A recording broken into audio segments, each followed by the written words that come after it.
रथैतहरूको भिड छ, जोसँग कुनै विचार छैन, कुनै दृष्टिकोण छैन, कुनै भिजन छैन, कुनै परिकल्पना छैन, मुलुक बनाउँछु भन्ने कुनै आँट छैन। त्यस्ता मान्छेहरू पावर सिकरहरू भन्छ जसलाई, दलालहरूको लोकतन्त्र भएको छ। सत्ताका दलालहरू मात्रै छन्।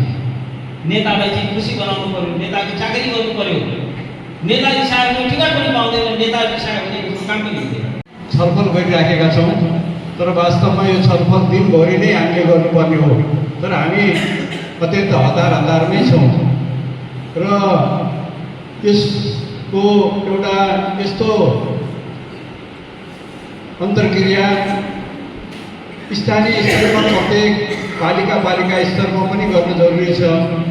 र यहाँ आदमी बहुत कम है, ये हमारी बात की है पहली वो थी। अब देखो संविधान के बारे में क्यों हुआ, संविधान के बारे में सभी लोगों ने क्यों बताया, किस लिए बताया, किसके लिए बताया, अधिकार के लिए बताया, कितनी चीज़ों के लिए बताया।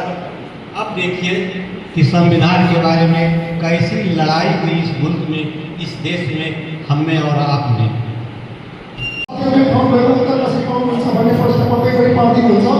किनभने म आफै प्रदेश संसदीय ठाउँबाट निर्वाचित भइसकेपछि सदनमा 20 चोटि भन्दा पनि बढी बोल्दा, जुन विषयमा बोल्दा पनि त्यसको जवाब 2 वर्ष पहिले लुम्बिनी प्रदेशको सदन सभाबाट मैले जवाब पाएँ।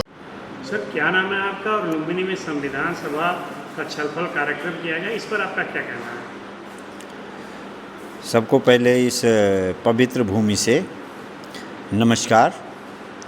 मेरा नाम अकरम खान है, मैं लुम्बिनी बचाओ महाअभियान का संयोजक।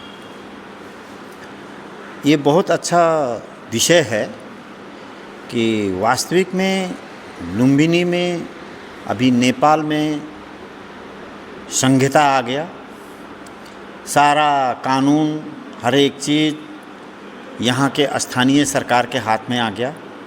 लेकिन लुम्बिनी का जहाँ तक बात है वो काठमांडू से संचालित है। तो संहिता के मर्म के विपरीत हुआ कि नहीं हुआ? क्योंकि पर्यटन मंत्री पदेन अध्यक्ष और वहीं से सदस्य सचिव से लेकर के कोषा अध्यक्ष से लेकर के वहीं से खटाया जाता है। मेरा कहने का मतलब यह है कि लुम्बिनी में जो चीज़ें यहाँ के स्थानीय लोगों का स्थान होना चाहिए, जैसे हमने अपने विज्ञप्ति में कहा है कि स्थानीय सरकार लुम्बिनी का मेयर, यहाँ के विधायक, यहाँ के संसद, यहाँ के सदस्य होना चाहिए। लेकिन आप विडंबना क्या है कि काठमांडू का आदमी, किसी दूसरे ज़िले का आदमी यहाँ का सदस्य होता है, लुम्बिनी के बोर्ड मेंबर का सदस्य होता है। कहीं भी ऐसा नहीं है, क्योंकि स्थानीय लोगों ने, यहाँ के हिंदू मुस्लिम जितने भी जाति के लोग हैं, सब लोगों ने लुम्बिनी का संरक्षण ही किया। तो अब तो संहिता आ गया सर। संहिता का मर्म क्या है कि यहाँ के संरक्षण में होना चाहिए, लेकिन विडंबना क्या है कि काठमांडू से, केंद्र से संचालित होता है।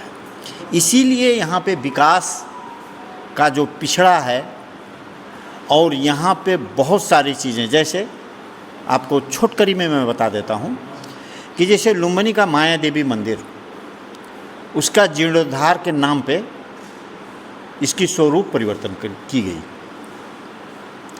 ये नेपाल के संविधान का कोई भी प्राचीन संपदा को गिराने से, उसका स्वरूप परिवर्तन करने से नेपाल के धारा 2013 संशोधन 12 का ख ग खंड में आपको सजाए का व्यवस्था है।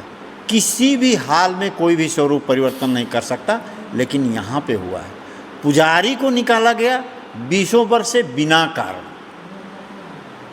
अगर यहाँ के स्थानीय के उसमें हक में होता तो वो उस चीज़ को संरक्षण करता, अपने संपदा को संरक्षण करता, और जो भी पूजा पाठ के विधि विधान के तौर से सदियों से चले आ रहे थे, उस चीज़ पे रोक लगाया। रोक लगाने का कारण ही हम लोग नहीं समझ पा रहे हैं। तो ये बताइए कि संहिता के विपरीत, नियम कानून के विपरीत जो काठमांडू से संचालित है उसको बंद होना चाहिए।